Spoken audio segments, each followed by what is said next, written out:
Good morning. Welcome to the 5 a.m. Mester Scrum Show. Hope you're all doing okay today. It is a Tuesday. I did not do a show on Monday. Crazy day. Anyway, daylight savings time hit me hard.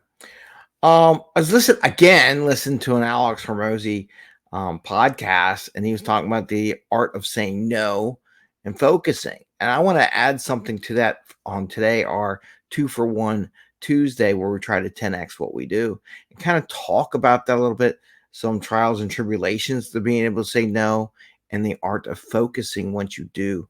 And I give you little pointers on there and some reality check on the ability to say no. And this 5 a.m. Mester Scrum Show, I am Greg Mester, Scrum Master and Agile Coach. And here we talk about Scrum and Agile in a very practical and tactical way so you can bring more value to the customer, not spend so many hours bringing that value to the customer and have a little fun along the way. So in Alex Hormozi's podcast, he talks about saying no. And I've talked about this in the past about that. And then he talks about focusing and how he can deliver good quality product. And I totally agree with it. I totally agree. But there's a little nuances to that. And I'm going to give you a couple little thoughts on the art of saying no. Oh, and by the way, don't forget, we got Gary Cohen on March 20th for our meetup group. I almost forgot to mention that at 6 p.m. Go online to our meetup group, sign up. I think it's listed in Facebook now, LinkedIn. There's a link to Zoom, and then you got to request access through Zoom because I got to keep people from crashing the party, right? So anyway, so please do that. So I didn't talk about focus. I went way off focus on that one to announce that part because I forgot. So now focusing back to what we said, the art of saying no. It's important to be able to say no to things, and what we do in Scrum and Agile, and this is where I'm linking it all together here.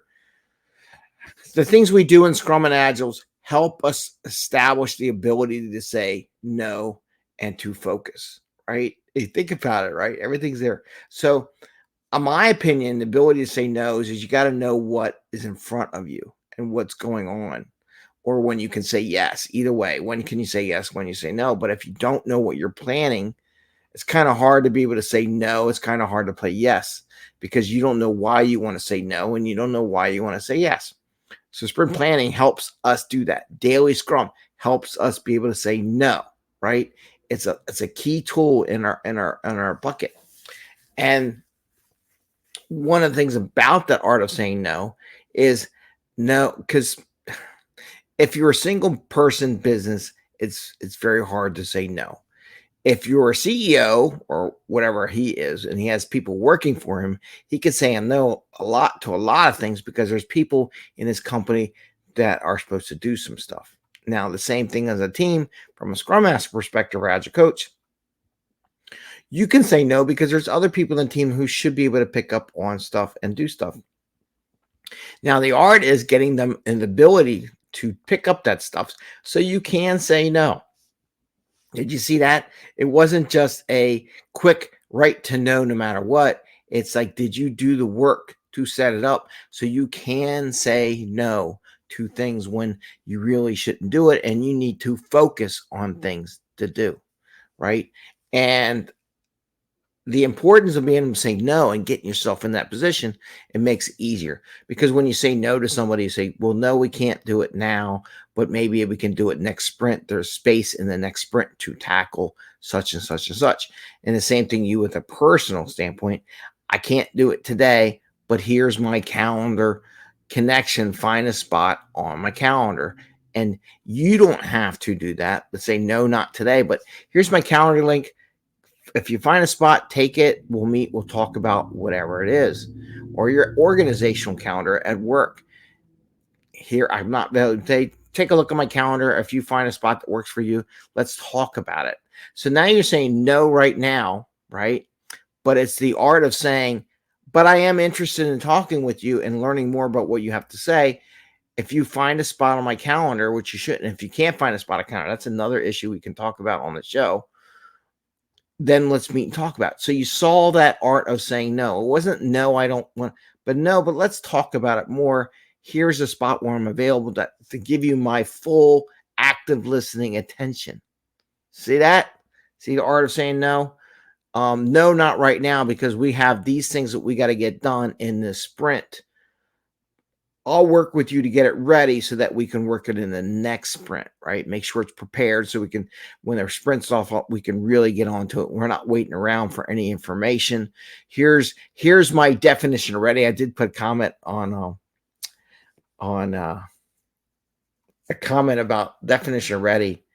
Oh man, my brain just went nuts. But anyway, I was commenting on a post. It's good to have if they don't already have it. Well, here's our definition already. Make sure what you got kind of meets this information. Find out what you have, and then we'll be really ready to kick it off in the next sprint, right? Those are the kind of things that you can do to be ready for being able to say no, and what your no should consist of. Now, the focus point, the purpose of the no and the focus, the art of focusing, is by eliminating other things, you can focus on what is a high priority and get it done. The more stuff you layer in there, the harder it is to get something done. It spreads out over time. Now, it's tough when you're the only one. It's tough to focus. But what you do is then you do the time boxes like we talked about the other day, the last time we on this 2-for-1 Tuesday, where it talked about using time boxes to work your time out. If you have to do a lot of things, just create a time box in your calendar. I'm going to spend 2 hours on this topic, nothing else, and just focus on that item that you have where you want to spend your 2 hours or 1 hour or whatever, but give yourself enough time to focus it, cut off all the outside world, focus on what you do so you can deliver what you need to do, but actually create that time box in there and focus. So that's the art of focusing, is by eliminating other things. But now, like I said, some cases you can't eliminate everything. Like take the whole day and focus on this one thing. There's going to be stuff that comes up. Pick a time box, maybe put another time box for checking emails, whatever, and you can focus on that. And you dedicated that. I think we even said in the time box, like how much time do you want to spend looking at emails? Is it just 15 minutes? Is it a half hour? But cap it so you can focus on that, go through everything, respond to what you think's priority, delete stuff, get rid of stuff off your list, whatever, get back to people because that's important. And then you move on. So there's two arts, the art of saying no, which is I say no, but I'm interested in what you want to hear. Here's some time, get a time slot, or here, no, we can't do it. But here is our definition ready so that we can kick it off first thing next sprint. We have space. So you give them a no, but a yes. No right now, but yes, we can do it next sprint. Here, better prepare what you want from us to do for the next sprint. See how that works? That's the art of saying no. And the art of focusing is using time boxes, things like that in our toolbox to allow us to focus on what we need to do that's most important and get it done. And I need to practice it too because I get pulled all different directions. Being my own business and my own entrepreneur, you got a lot of people wanting to do things. There's a lot of interests I have, but you need to focus and get the ones you got complete so you can move on and enjoy the fruits of what you did and then enjoy the fruits of the never-ending journey. So that was it today. I hope it helps out some people with the art of focus, art of saying no, and the art of focusing. Please, hope you have a great day. If you're interested, sign up for our mailing list. Then you can join our Slack channel. And if you have questions and stuff like that, you throw them up there. Myself or other agile people in our Slack group will respond and support you and help you do things that maybe you have questions about that you don't want to share in your work environment. Okay, so have a great day. Wish you the best, and we will see you tomorrow. I have to do a kids field trip tomorrow. I wasn't planning on that at all. That was part of my list, but I was able to figure out what my schedule was and whether or not I was able to say yes. So I said yes, reluctantly. Anyway, it'll be fun. You have a great day. Enjoy your day, and best of luck. Bye. See ya.